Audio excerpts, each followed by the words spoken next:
السلام عليكم ورحمة الله وبركاته. كلانتي وناكسن إذا لهانتين بدا وضيال مالك استود ضافها عالم ككجس وانتين ومركل يا برنامج كني سؤالها واتكلم سعطان برتان يوتيوب ككلها هي محمد تركي channel برنامج كسؤالها أيان شعلها هنا كسود ويدك كقيب قاضنا يا السلام عليكم. السلام عليكم ورحمة الله وبركاته. وهي والله ما قاعد صدحنا وقبله. ما قاعد حسين عود الحرس عود. حسين سؤال ديني بان كويدينيا سؤال شو markaa waxay noqonaysaa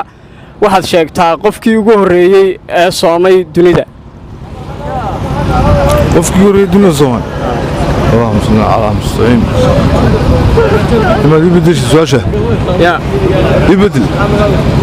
way su'aal kan kugu bedelayaa mar dad aad taageeran weyday waxaad sheegtaa wax buuxa oo hadana wax isagoo buuxa haddii la foorariyo haddana aan weligii qubanayn soo buuxa haddii la foorariyo weligii qubanayn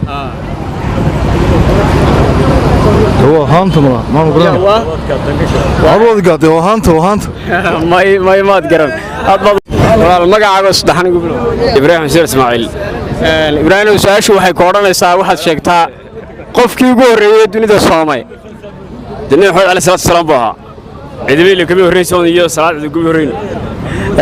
waad maasantay laakiin dad badan baa ka horeeyay ummado fara badan baa nabiga alayhi salaatu wasalaam ka horeeyay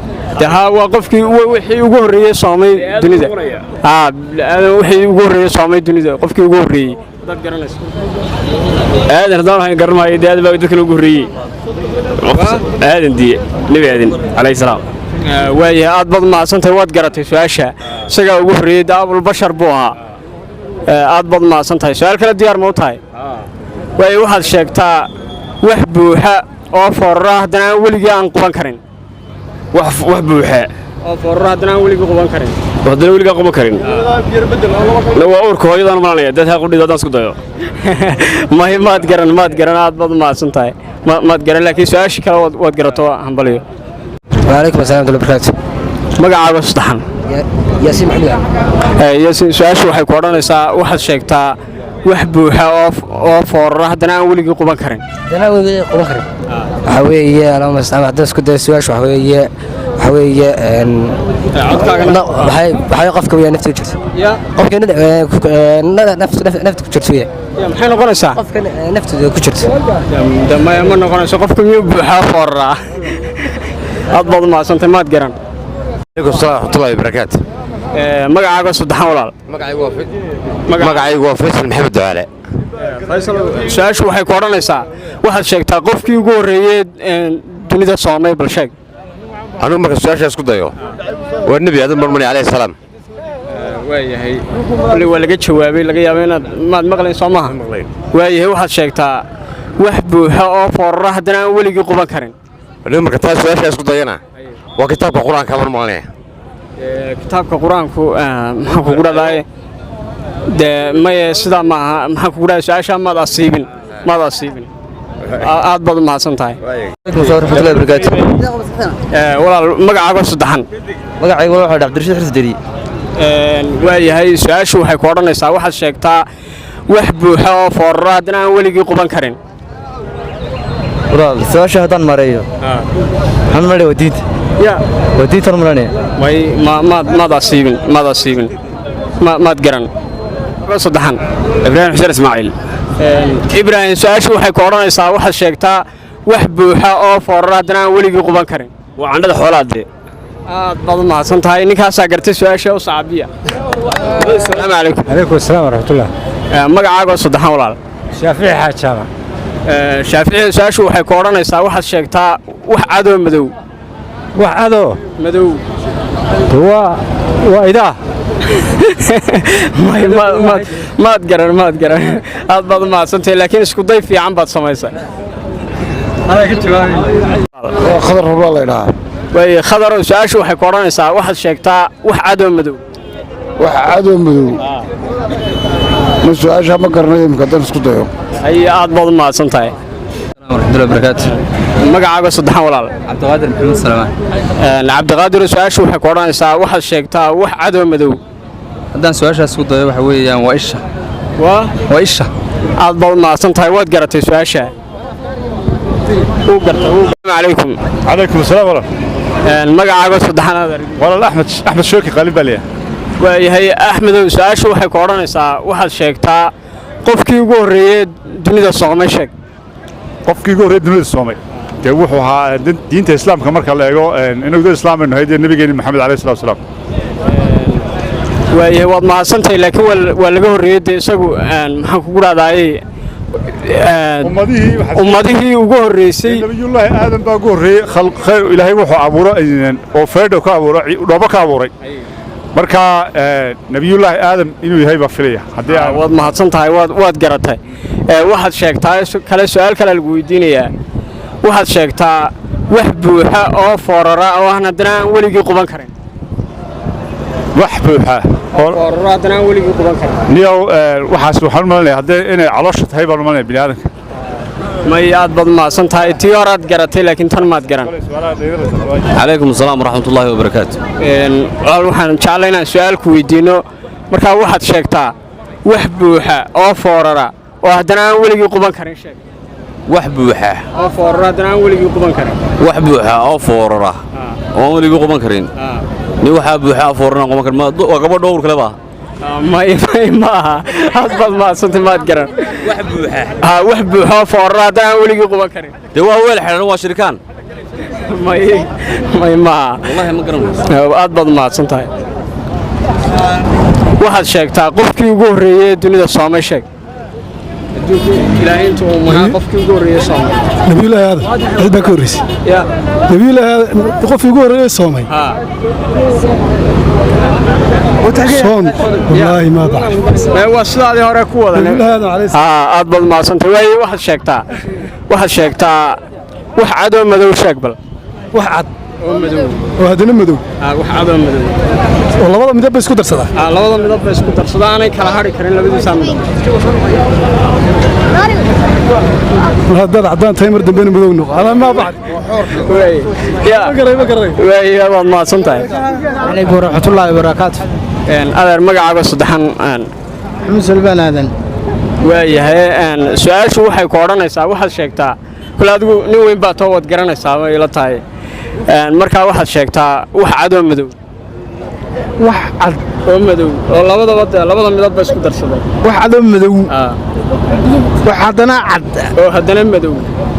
waxa weeye waa kitaabka hataa waa wax adigaaga imika halkaa intiina halkaa wada taagan oo dhan waa wax la socda oo ka mida jidhka bini'aadanka ayuu ka mid yahay waxaas markaa caqli unba u baahantay in maskaxdu la yar tuujiyo wax cad oo madow wax cad oo madow waa indhahaaga waa indhaha waa indhaha aad baad mahadsan adigaa gartay sooma shukran waayahay su-aal kale aan ku weydiinayaa su-aal kale haddaan ku weydiiyo diyaar ma u tahay ma taasun baan kuugu soo gebagabeeyaa mise mid kalena waa lagu weydiin karaa waaye waxaad sheegtaa su-aasha laga jawaabi kari waayey badi dadku waxay odhanaysaa waxaad sheegtaa wax buuxo oo fooraro haddana aan weligii quban karin waa kitaabka jaamaca su-aashaa maad garan laakiin labadii kalaad garatay hambalyo aad baad mahadsanta ku soo dhowow janalka maxamed turki kusoo dhawahay waayahay waxaad sheegtaa wax cad oo madow sheeg wax cad oo madow oo haddana madow labadaas ku darsaday wax cad oo madow wax cad oo madow wax cad oo madow ma garanayo waayahay su-aashaa maad garan waayahay waxaad sheegtaa qofkii ugu horreeyey soomay sheeg qofkii ugu horreeyey soomay qofkii ugu horreeyey soomay su-aashaa dibigaana ma garanaya waaye aad baad mahadsan tahay shukran alaykum salaam waraxmat walaal magacaaga saddexan igu bilow walaal axmed daladhaa axmedow ku soo dhowow janalka maxamed turki oo ku dhowey waayahay walaal su-aalo wixii aad ka garato ayaan ku weydiinaynaa dhowr su-aalood su-aasha ugu horraysaa waxay ku odhanaysaa waxaad sheegtaa wax buuxo oo foorara haddana aan weligii quban karin maxaa tidhi wax buuxo oo foorara haddana aan weligii quban karin sheeg wax buuxoo foorara aan weligii quban karin aan weligiina quban karin wuu buuxaa waanu fooraraa weligina ma qubanayo weligina si kasta loo foorariyay wuuna fooraraa wax ku celi waxaad sheegtaa wax buuxa oo foorara aan haddana aan weligii quban karin wax buuxoo foorara aan weligiina quban karin taas ma garanay mid kale weydii waayahay waxaad sheegtaa qofkii ugu horreeyey dunida soomay sheeg qofkii ugu horreeyey dunida soomay ee soomayba soom buu bilaabay soom kolley aadan umuu noqonayaa su-aashaas si saxaad uga jawaabtay aad baad mahadsan tahay asalaamu calaykum calaykum salaam magacaagoo saddexanaad arigu bilow magacayga waxaa la dhahaa farxaan cabdi xasan waayahay farxaan farxaan su-aasha ku soo dhowow waxay ku odhanaysaa waxaad sheegtaa wax cadow madow sheeg wax cadow madow wax cadow madow laba ka mida ka tur laba mid haddaan ka tuurada iyagii baaba laba kama tuurmayaan wax cadow madow waxa cadow madow garan mayno su-aasha horaa looga jawaabay laakiin waa isha weeye laakiin waxaad sheegtaa waayahe qofkii ugu horreeyey dunida sooma sheeg qofkii ugu horreeyey dunida sooma nebi maxamed nebi maxamed calayhi salaam maxamed calayhi salaatu wasalaam ummado fara badan baa ka horreysay markaa oo dee muslin ahaa markaa isku day nebi aadan aad baad mahadsan tahay waa tahay daawadayaal intaasi ayaan ku soo gebagabeynayaa toddobaadkan barnaamijkeennii su'aalaha barnaamijka su'aalaha oo ay dad fara badan ay ka qayb qaateen qaar fara badanna laga jawaabay qaarna la garan waayey su-aasha ugu horraysaa waxa ay noqonaysay waxaad sheegtaa qofkii ugu horreeyey ee dunida soomay jawaabta saxda ah waxa ay noqonaysay waxa uu ahaa nebi aadan calayhi salaam su-aasha labaad ee dadka la weydiiyey waxa ay ahayd waxaad sheegtaa wax buuxa oo foorara aan haddana aan weligii quban karin su-aasha saxda ah waxay noqonaysay waa candhada xoolaha waxa su-aasha kale ku jirtay waxa ay ahayd waxaad sheegtaa wax cadow madow su-aashaasna waxay noqonaysay waa wiilasha indhaha ama isha weeye markaas maadaama ishu ay in cad iyo in madow ay leedahay su-aasha kale iyadana dadka la weydiiyey waxay ahayd waxaad sheegtaa caruusul qur'aan sheeg bay ahayd waa suuratu arraxmaan intaasi ayaan ku soo gebagabeynayaa toddobaadkan barnaamijkeenna dhinaca editinka iyo farsamada barnaamijku waa mubaarig weheliye soo diyaarinta iyo tabintuna waa anigoo maxamed turkiya intaan barnaamijkan mid la mida ku kulmi doonno waxaan idinkaga tegayaa sidaas iyo nabadgelyo